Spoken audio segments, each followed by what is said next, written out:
तो चलिए वीडियो की शुरुआत करते हैं बच्चों। अब मैंने यहाँ पर दो कैटेगरी के स्टूडेंट डिवाइड करें, एक जेई वाले और एक नीट वाले। अब जेई वालों के अंदर क्या होता है, ये बोलता है कि इसमें क्या है सर, ये तो बस हो जाएगी, और नीट वाले स्टूडेंट के लिए वही देवता हो जाता है, सर ये तो भगवान निकला रे। तो ये वाली बात जो है ना, तो ये चीज को बच्चों आपको समझ के चलना है कि नीट वाले ऐसा क्यों सोचते हैं और जेई वालों का ऐसा क्यों मानना है, वो भी सारी बातें मैं आज बताने वाला हूं। तो सबसे पहली बात आती है कि देखो आज मैं चारों पे ही बात करूंगा, फिजिक्स, केमिस्ट्री, मैथ्स, बायोलॉजी, इसके अलावा एनसीईआरटी के मेरे उसमें नहीं आती, तो मैं आज केवल इन चारों पे बात करूंगा। तो सबसे पहले हम बात करेंगे फिजिक्स की एनसीईआरटी को लेके कि सर फिजिक्स की एनसीईआरटी का वे क्या है, इसको पढ़ना कैसे है और क्या ये इंपॉर्टेंट है क्या। 11th पे इस पैसे को बात करेंगे क्योंकि 12th में तो सारी चीजें इंपॉर्टेंट है। अब 11th में जो बच्चों एनसीईआरटी है फिजिक्स की, वो दोनों के लिए इंपॉर्टेंट है। आप चाहे नीट वाले ले लो चाहे आप जेई वाले ले लो, इसके जो लास्ट के जो एग्जांपल्स हैं उनको जरूर से जरूर करें। अब एनसीईआरटी कैसे दी हुई है उस पर भी बात कर लेते हैं कि सर जो फिजिक्स की एनसीईआरटी है उसकी थ्योरी एक बार में समझ नहीं आती।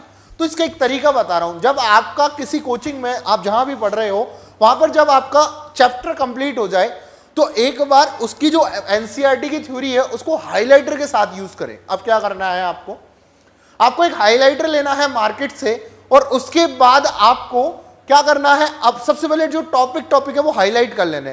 तो अब क्या होगा कि आपको पता लग जाएगी ये टॉपिक मैंने अपने इंस्टीट्यूट में भी पढ़े हैं, तो आपको टॉपिक से अंदाजा लग गया। अब क्या करना है, अब उनके अंदर की थ्योरी एक बार रीडिंग मारनी है तो आपको इजीली समझ आने लगेगा कुछ क्या चल रहा है। देखो पहली बार आपको इंस्टीट्यूट में पढ़ चुके हो तो आपको क्या हुआ कि एक बार तो समझ आ गई। अब जब थ्योरी आप पढ़ रहे हो एनसीईआरटी की तो आपको ऐसा कुछ नहीं लगेगा कि यार सर ये क्या बवाल है, आपको धीरे धीरे समझ आने लगेगा।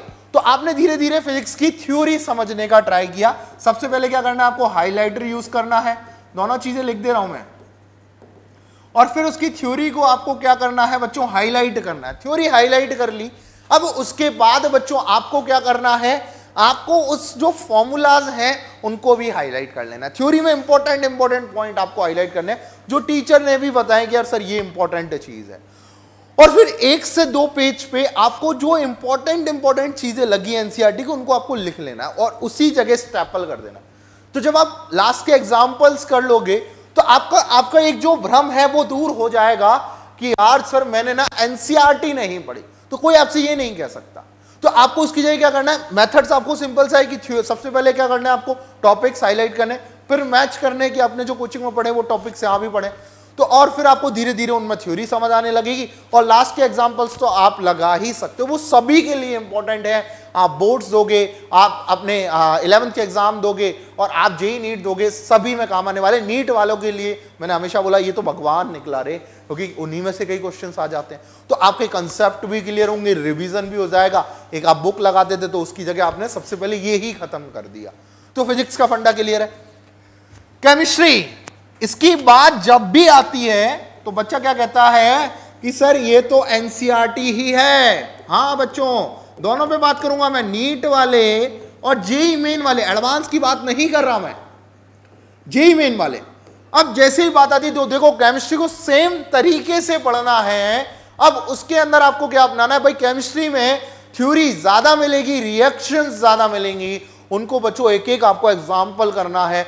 बिकॉज जेई मेन और नीट में स्पेसिफिक केमिस्ट्री में क्वेश्चन डायरेक्ट एनसीईआरटी से कई पूछे जाते हैं। और बच्चे के पास, जब मैं आपको बता रहा हूं, अगर आप 11th की स्टार्टिंग में हो तो स्टार्टिंग से ही केमिस्ट्री को एनसीईआरटी पढ़ना स्टार्ट कर दो चैप्टर के साथ साथ सेम मेथड पे, तो बच्चों आपको लास्ट में जाके बर्डन नहीं होगा जब आपसे टीचर बोलेगा कुछ नहीं पढ़ा तूने, एनसीईआरटी पढ़ जा। अरे सर मैंने तो एनसीईआरटी पढ़ रखी है, तो फिर आप प्रो लेवल में मचाओगे कि नहीं सर ये तो मेरे को विवेक सर ने एक सही बात बताई थी, एक सही गाइडेंस बताई थी कि सर मैं स्टार्टिंग में अच्छा कर गया। अब मैं बात करूंगा बायो की। सेम बच्चों नीट वालों के लिए भगवान है, भगवान। तो इस भगवान को जरा यूज करो, इस भगवान पे जरा कृपा बरसाओ, तभी आपके ऊपर ये कृपा करेंगे। इनको जरा थोड़ा सा फल फूल चढ़ाओ। तो कैसे चढ़ाओगे, इसको रट्टा मारो, घोटा, मतलब समझो एनसीईआरटी को सेम वे में, इसके भी इंपॉर्टेंट पॉइंट मार्क करो और आपको लास्ट में बर्डन नहीं होगा। ये मेरी श्योरिटी। तो आप कमेंट सेक्शन में जरूर बताना कि आपको ये बर्डन होगा या नहीं होगा। अब कुछ बच्चे तलाश रहे हैं कि सर ये सब तो हम कर लेंगे पर हमें कुछ गाइडेंस जरूरी है, हमारे बोर्ड एग्जाम हो चुके हैं या खत्म होने वाले हैं, तो सर अब हम जेई नीट की प्रिपरेशन स्टार्ट कैसे करें? आपको कहीं जाने की जरूरत नहीं है, एडीपी स्टार आपके साथ हमेशा बना रहता है। तो बच्चों 19 अप्रैल को हमारा बैच लॉन्च हो रहा है। आपको क्या करना है, आपको सबसे पहले नीचे दिए गए गूगल फॉर्म को फिल करना है।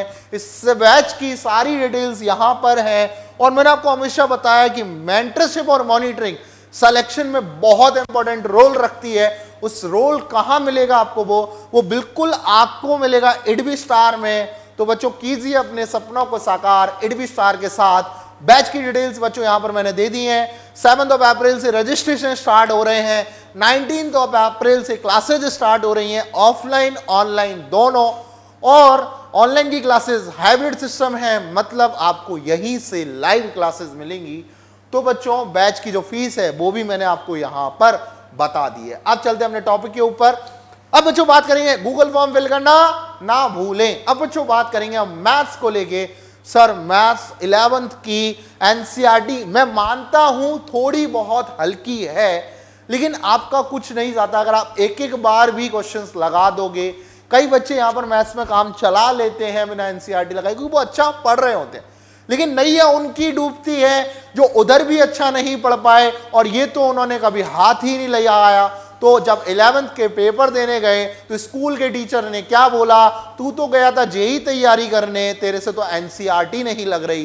तो ये बात जरूर याद रखना, हम क्यों छोड़ें, धीरे धीरे धीरे धीरे लगाते रहे। मैं नहीं कह रहा इनके लेवल में इसको थोड़ा कम भी लगाओगे चलेगा, लेकिन आपकी प्रिपरेशन फिर मैथ्स में अच्छी होनी चाहिए। अगर मैं आपको बात करूं कि आप क्वाड्रेटिक इक्वेशन पढ़ रहे हो और आपने शीट मटेरियल सब लगा रखा है, आई डोंट थिंक कि आपको 2 घंटे से ज्यादा इसकी क्वाड्रेटिक इक्वेशन 2 घंटा भी नहीं लगेगा लगाने में, बहुत आसान है।